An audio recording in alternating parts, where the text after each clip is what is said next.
Donc je me présente, moi c'est Emeline Dinco, donc je suis doctorante en deuxième année au laboratoire Sol et Environnement et je suis principalement basée à l'IUT de Thionville-Lutz. Moi je travaille dans la recherche, je travaille principalement donc, sur des sols qui sont contaminés en hydrocarbures et du coup je vais essayer de trouver des techniques biologiques, donc utiliser des micro-organismes et des plantes pour pouvoir dépolluer ces sols contaminés en hydrocarbures.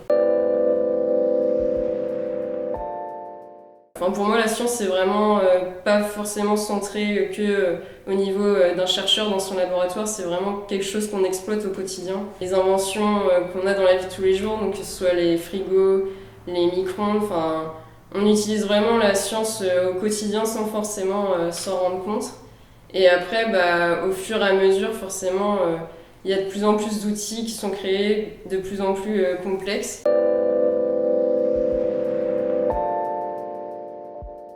Selon moi, je pense que c'est l'invention des ordinateurs. Enfin, je parle plus personnellement, mais nous, on fait beaucoup de statistiques pour traiter les données qu'on acquiert du coup pendant nos expériences. Utiliser des logiciels de programmation, quelque chose qui est complètement automatisé. Je trouve que ça facilite vraiment la vie puisqu'on n'est plus à faire des calculs sur des milliers de pages. Puis même, je pense qu'on pourrait plus passer, que ce soit d'ordinateur ou même de téléphone, surtout avec l'utilisation d'Internet. Enfin, je pense qu'on n'arriverait plus à s'en passer aujourd'hui.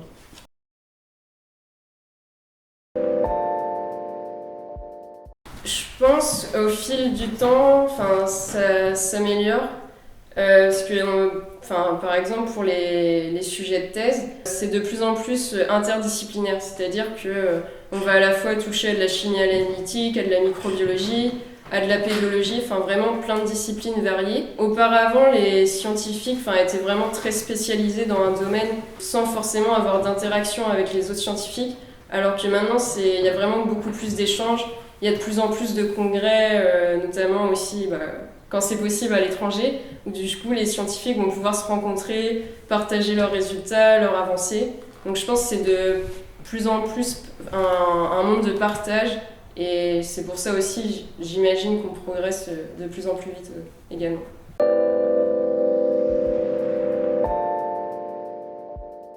À l'heure d'aujourd'hui, je pense que ça reste encore compliqué.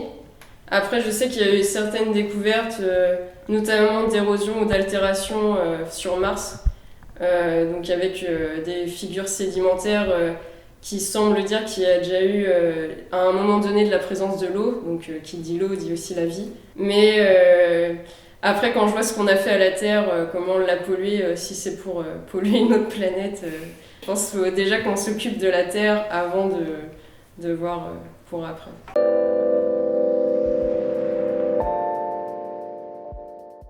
Je pense, oui, parce que moi, travaillant dans la dévolution des sols, justement, j'espère que la science va de plus en plus servir, pas pour forcément perfectionner toutes les inventions qu'on peut utiliser dans la guerre ou d'autres choses assez tragiques, mais des problèmes comme justement la pollution de l'environnement, que ce soit les sols, l'eau, et vraiment de plus en plus s'investir là-dedans, parce que avec tout ce qu'on connaît, donc avec le réchauffement climatique et autres, faut vraiment qu'on s'intéresse de plus en plus à trouver des techniques pour dépolluer tout ce qu'on a pollué jusqu'à maintenant.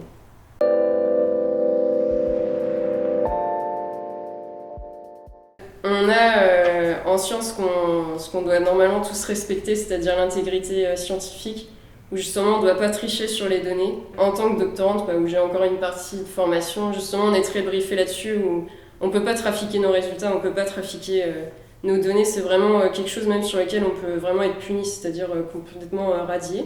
En fonction des traitements, des analyses, des traitements qu'on utilise sur les données qu'on a, on peut faire un peu ressortir ce qui nous arrange, mais quand on est vraiment dans la recherche, justement, on ne peut pas exclure certaines données, on est vraiment obligé de faire un traitement sur l'ensemble des données. Mais des fois, on va dire chacun peut dire sa vérité, même à travers justement des images. Par exemple, si vous mettez deux courbes, une en rouge et une en verte, on va tout de suite se dire la verte est la meilleure, alors qu'au final c'est peut-être l'inverse. Et on peut jouer là-dessus pour utiliser, donner une vérité. Si vous montrez un graphique où il n'y a que du rouge partout, là ça va alerter les personnes, alors que si vous mettez avec un fond bleu, tout de suite on va se dire bon bah c'est pas si alarmant.